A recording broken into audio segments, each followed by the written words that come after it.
Victor looked at the locked steel gate, then at the long line of trapped cars stretching down the hill, engines humming, doors slamming, voices rising in confusion and anger. That was the moment he realized. The only way out of his perfect world ran directly through my land. 3 weeks earlier, everything had still been quiet. Sunrise had barely broken when the pounding started, hard, frantic, desperate. Metal rattled under repeated blows as fists slammed against the heavy gate, echoing across the valley like a warning. On the other side, polished SUVs lined the narrow road, drivers stepping out, shouting over one another, panic spreading fast. "Open this gate right now!"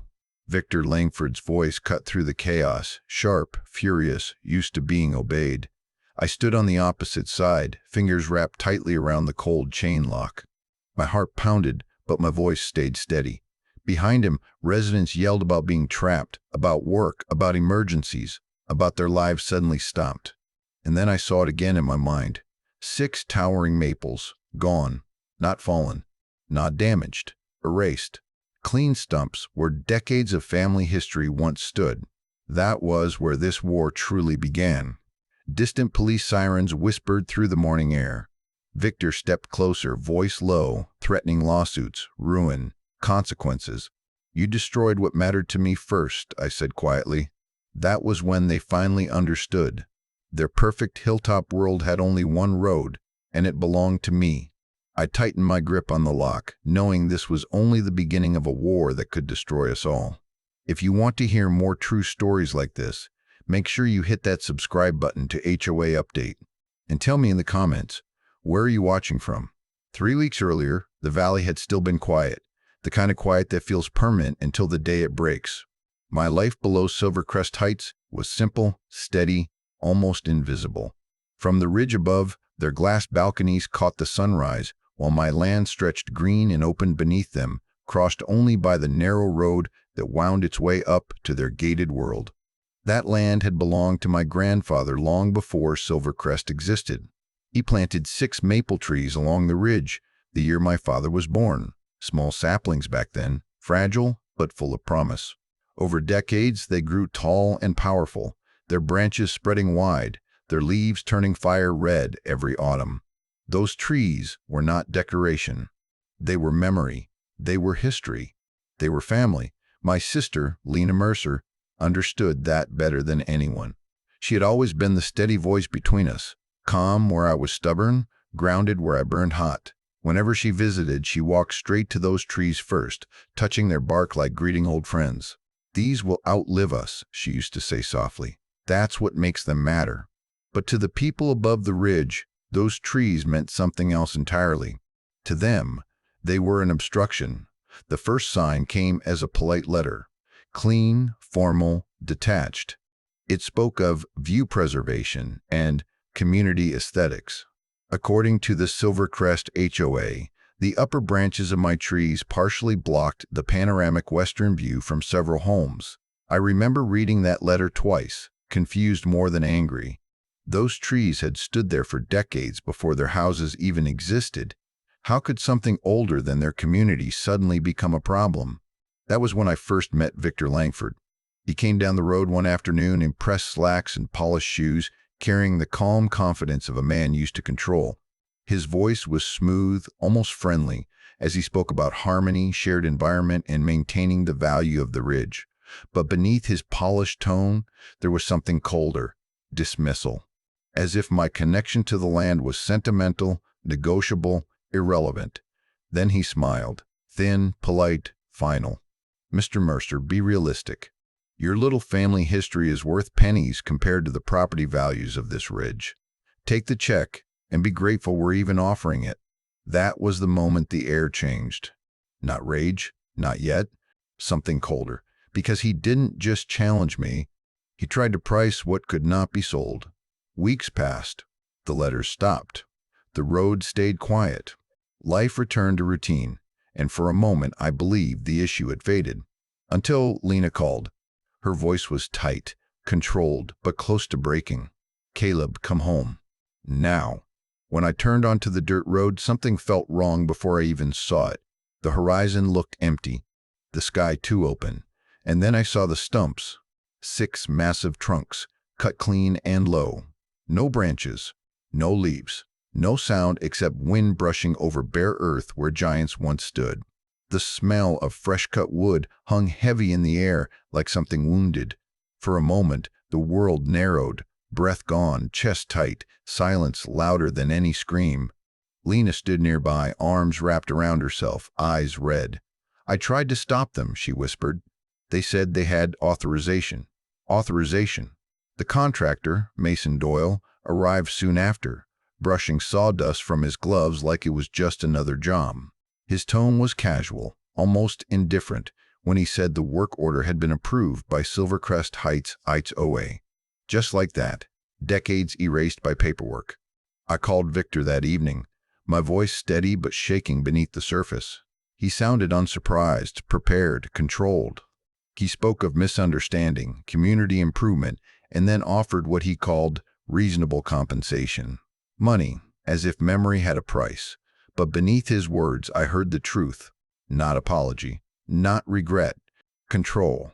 That night I walked the ridge alone, staring at the empty sky where leaves once whispered. And that was when I noticed something I had never truly considered before. The narrow asphalt road climbing from my valley toward Silvercrest Heights. The only road into their perfect hilltop world crossed my land. The next morning, I drove back up the winding road towards Silvercrest Heights. The image of those 6 empty stumps still burned into my mind.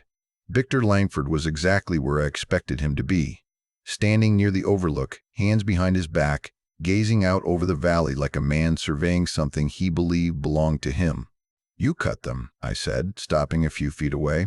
He didn't turn immediately. "Mr. Mercer," he replied calmly, "we've already discussed compensation. They were not yours to touch." Victor finally faced me, expression smooth, controlled.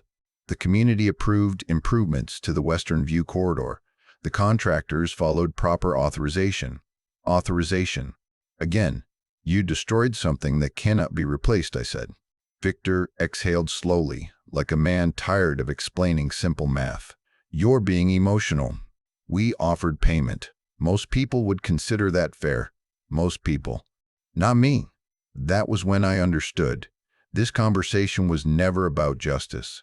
It was about power, and he believed I had none. So instead of arguing, I started verifying. 2 days later, Surveyor Elliot Graves walked the full length of the narrow asphalt road connecting my valley to Silvercrest Heights. He moved with quiet precision, placing bright orange markers along the edge, measuring distances, documenting every inch. When he finished, he handed me the report. "The road crosses into your property," he said simply. 15 feet inside your legal boundary at its narrowest point." I stared at the document. "They've used it for years." "Yes," Elliot replied, "but long use doesn't equal ownership." I checked county records. "There's no recorded easement." "No easement?" He shook his head. "Only a verbal agreement decades ago between your grandfather and the original developer. It was never legally filed." "Which means the road belongs to you." Something shifted inside me. The grief didn't disappear, but it hardened. Focused. That afternoon, I met with attorney Naomi Carter. After reviewing the survey, property records, and historical documents, she leaned forward and said, "Legally, you hold full leverage. Without a recorded easement, Silvercrest has no guaranteed right to access that road." "So they entered my land and destroyed my property," I said slowly. "And assumed you had no power to respond," Naomi replied. "But now you do." For the first time since the trees fell, the balance tilted. Not victory, but possibility. Still, I tried peace first. I called Victor again, calm, controlled. I asked for 3 things: a written apology, full restoration with mature trees, and formal acknowledgement of wrongdoing. The silence on the line stretched long. Then his tone changed, colder now. "You're making a mistake," he said. "The community will not be bullied." "I'm asking for accountability," I replied. "You're asking for too much." "No," I said quietly, "you took too much." The response came quickly. Legal letters, formal notices, threatening language meant to intimidate, words like compliances, no violation, legal action. Then came the public pressure. The Silvercrest Forum lit up. Residents complained about me, called me unreasonable, selfish, disruptive. They spoke as if my land existed for their convenience, as if my loss was an inconvenience to their view. That was when the truth became clear. They didn't see me as equal. They didn't see me as neighbor. They saw me as powerless. I walked the ridge again that evening, staring at the 6 empty scars in the earth. Wind moved through open sky where leaves once whispered, and something inside me settled. Not anger, not grief, resolve. Resolve. They believed they could erase what mattered to me, and I would accept compensation. They were wrong. The next morning I made the call. By dusk, heavy machinery arrived at the base of the road. Steel posts, reinforced hinges, industrial chain. Not decorative, not symbolic. Final. And as the sun dropped behind the ridge, I gave the order to install a massive steel gate across the only road leading into Silvercrest Heights. The gate stood complete before sunrise, steel anchored deep into the earth, chain pulled tight, lock heavy and final. For the first time since Silvercrest Heights was built, the road below their perfect ridge did not belong to them.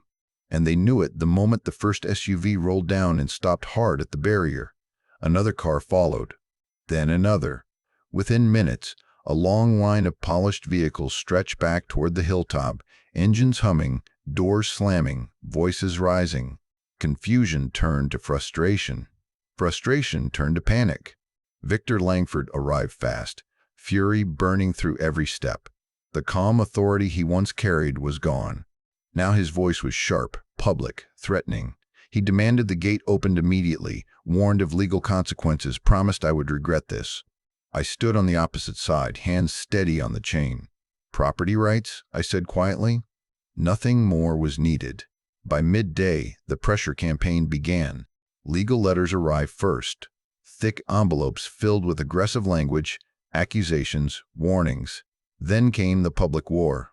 The Silvercrest Forum exploded. Posts painted me as selfish, unstable, dangerous. Some accused me of trapping families. Others demanded authorities intervene. A few called it extortion. Every hour, more anger poured in, spreading fast. And then the shouting started. Residents gathered near the gate, voices sharp with frustration. Some demanded answers. Some pleaded. Some threatened. I heard words like irresponsible, heartless, criminal. One man yelled about missed work, another about obligations beyond my personal vendetta. But the truth remained. The road crossed my land. The police arrived that afternoon, lights flashing softly in the daylight. 2 officers stepped out, calm, neutral. They reviewed documents, checked survey markers, walked the boundary lines. And then came the decision. Civil matter, no arrests. No forced removal, no intervention. The gate stayed closed. But the victory felt heavy, not triumphant. That night, sleep refused to come. Every sound outside felt louder. Tires on gravel, distant voices, wind moving through empty sky where trees once stood. The pressure did not stop. More letters, more threats buried in legal language. One morning I found the chain scratched, like someone had tested it in the dark. Another day, tire marks appeared near the edge of the road. Someone had tried to drive around before realizing there was no way through. Harassment without proof. Pressure without pause. Days blurred under tension, and doubt began to creep in. Small, quiet, dangerous. Had grief pushed me too far? Had justice turned into something destructive?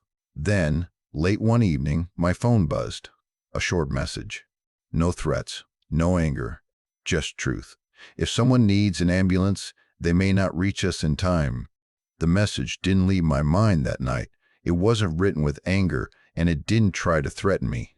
It simply placed a weight where my certainty had been. Consequences don't choose sides. They touch everyone.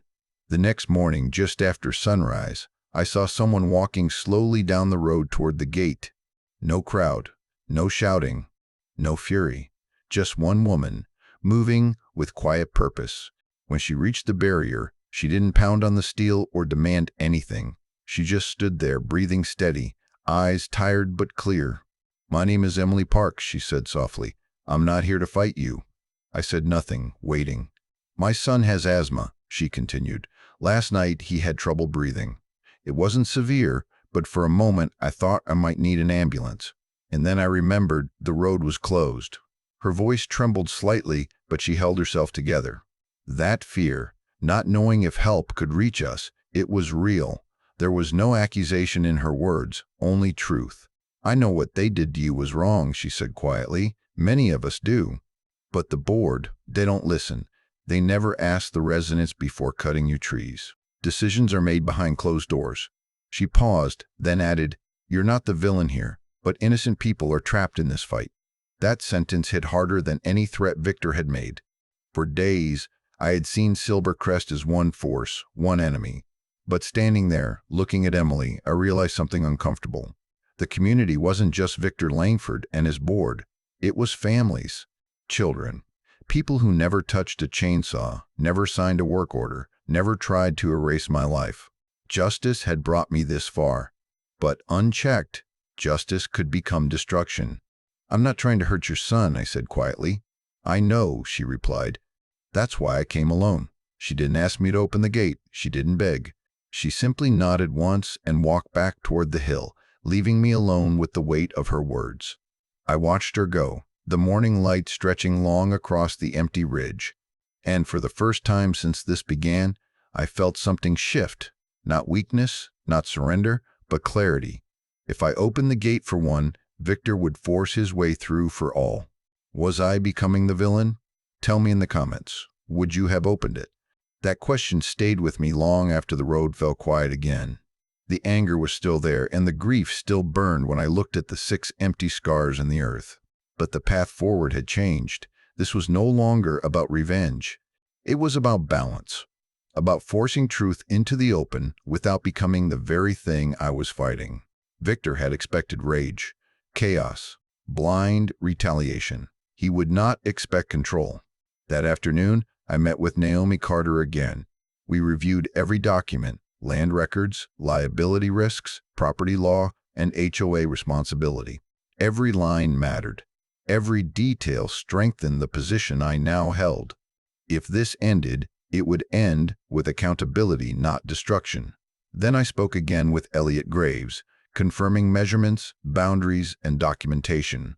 No mistakes, no assumptions, only facts. Finally, I drafted the terms, not threats, not anger, but conditions rooted in justice. Restoration of what was destroyed. Formal acknowledgement of wrongdoing. Legal recognition of the land they had taken for granted. Not revenge. Correction. As evening settled over the valley, I stood before the steel gate once more, its shadow stretching across the road like a dividing line between two worlds. And for the first time since the trees fell, my mind felt steady.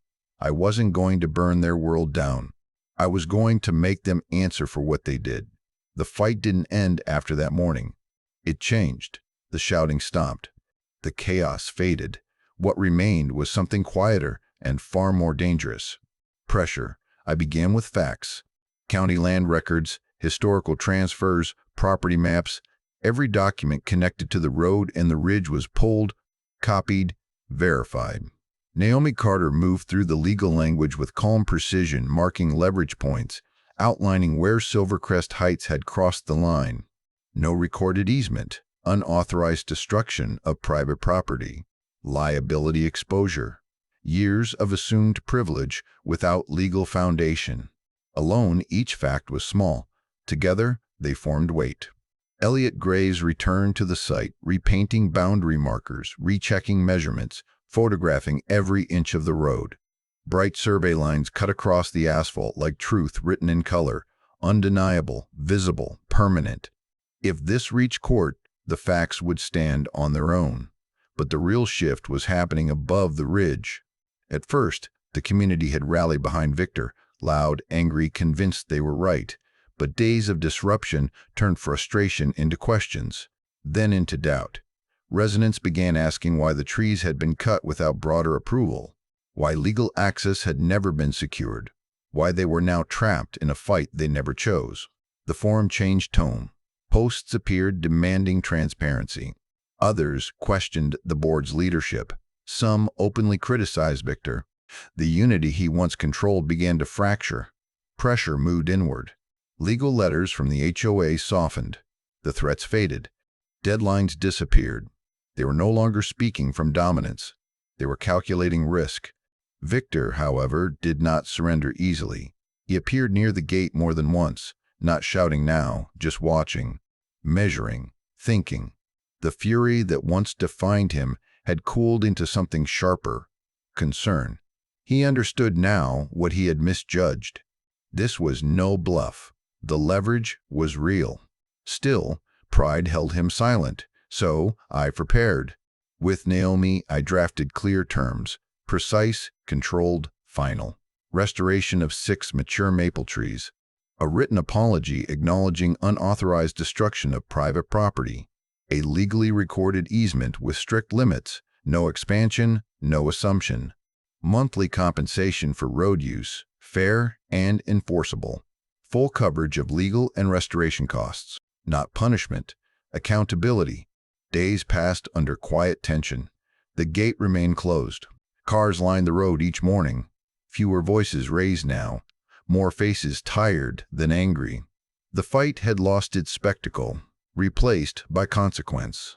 And somewhere within Silvercrest Heights, pressure continued to build. Residents spoke more openly. Board members argued. Control slipped. Victor had begun this believing he held power. Now he understood power had shifted, not loudly, not violently, but completely. Late one afternoon, as the sun dipped low across the ridge, my phone rang. Victor Langford. I let it ring once, twice, then answered. His voice was different now, measured, controlled, stripped of certainty. "We need to talk," he said, and just like that, the war reached its turning point. The meeting was set for the next morning, just beyond the locked gate where the narrow road curved upward toward Silvercrest Heights. Neutral ground. Visible. No room for games. But tension filled the air long before anyone arrived, heavy and unmoving like a storm waiting to break. By sunrise, they were already gathering. Residents stood in small groups along the roadside, voices low, faces tight with exhaustion. Days of disruption had drained their anger, leaving urgency behind. They wanted this finished. And for the first time, the pressure on Victor was no longer coming from me. It was coming from his own community. Victor arrived precisely on time, stepping out of a dark sedan. His posture was straight, controlled, but the confidence he once carried had thinned. He walked toward the gate slowly, measuring every step. Behind him, board members lingered, silent, watchful. Naomi stood beside me, documents in hand. I didn't need to read them anymore. Every clause, every boundary, every fact was already burned into my mind. This wasn't emotion. This was preparation. Victor stopped a few feet from the gate. "This has gone far enough," he said, voice steady but strained. "You've made your point." "I didn't close the road to make a point," I replied calmly. "I closed it because you crossed a line first." A ripple moved through the watching residents. Victor exhaled slowly, then shifted tactics, voice lowering, sharpening. "Let me be clear, Caleb. If this continues, consequences will escalate. Courts will not look kindly on actions that endanger an entire community." There it was again, intimidation wrapped in calm words. But this time, it had no weight. Naomi stepped forward slightly. "All actions taken are within Mr. Mercer's legal rights," she said evenly. "Property law is explicit. Without a recorded easement, access is not guaranteed." Victor's jaw tightened. Around him, residents exchanged uneasy looks. Some whispered. Some watched him, not with loyalty, but expectation. They wanted resolution, and they knew who had the power to end this. "I am prepared to resolve this today," I said quietly, "but not by pretending nothing happened." Silence settled across the road. Wind moved softly through the open ridge where 6 maples once stood. Victor looked past me toward the valley, then back at the locked gate, the symbol of everything that had shifted. His control, his certainty, his authority. "State your terms," he said. I held his gaze, calm, steady, unshaken. And in that moment, everyone understood the truth. The road, the law, the leverage. The HOA could not win. I didn't raise my voice. I didn't move closer. The silence between us carried more weight than shouting ever could. Every resident watching from the roadside knew this moment would decide everything. 6 mature maple trees, I said calmly, not saplings, not symbols. Trees strong enough to stand where you erased history. Victor's face tightened, but he stayed silent. A written apology, I continued, steady and clear, delivered to every resident of Silvercrest Heights. Not a statement of misunderstanding, a full acknowledgement that my land was entered and destroyed without legal authority. Murmurs spread through the crowd behind him. Some lowered their eyes. Others watched Victor closely, waiting. A legally recorded easement, I said next, drafted by my attorney. Defined boundaries. No expansion. No assumptions. No future abuse. Victor's jaw clenched. The authority he once carried was slipping, not loudly, but undeniably. And monthly compensation for use of the road, I finished. Fair value. Accountability. Silence fell again. Heavy. Final. For the first time since this began, Victor looked uncertain. He turned slightly toward the residents behind him and saw not unity, but pressure. Questions. Frustration. Some faces carried anger, but not toward me. Toward him. Toward the board that had acted without consent and dragged the entire community into a fight they could not win. "This is unreasonable," he said quietly, though the strength in his voice had faded. Naomi stepped forward, calm and precise. "The alternative is loss of access, liability exposure, and prolonged legal conflict. The cost of constructing a new road would exceed these terms many times over." Victor knew it. Everyone did. A long moment passed. The wind moved softly across the ridge, brushing the empty sky where leaves once whispered. Then Victor exhaled, slow, heavy, the sound of a man forced to accept reality. "We will agree," he said. The shift was immediate. Residents began speaking at once, some relieved, some stunned, some quietly satisfied. The board members behind Victor exchanged tense glances. Control had cracked. Authority had shifted, not violently, not loudly, completely. Within hours, the terms were formalized, documents prepared, signatures placed. A written apology drafted for distribution. The process had begun. Restoration, acknowledgement, accountability. As the sun lowered across the valley, I walked toward the steel gate. The chain felt cold and heavy in my hands. The weight of everything this fight had carried. Grief, anger, doubt, resolve. I unlocked it slowly. The gate opened. The war was over, but the consequences would remain. 3 weeks later, just after sunrise, the first truck rolled into the valley carrying 6 towering maple trees.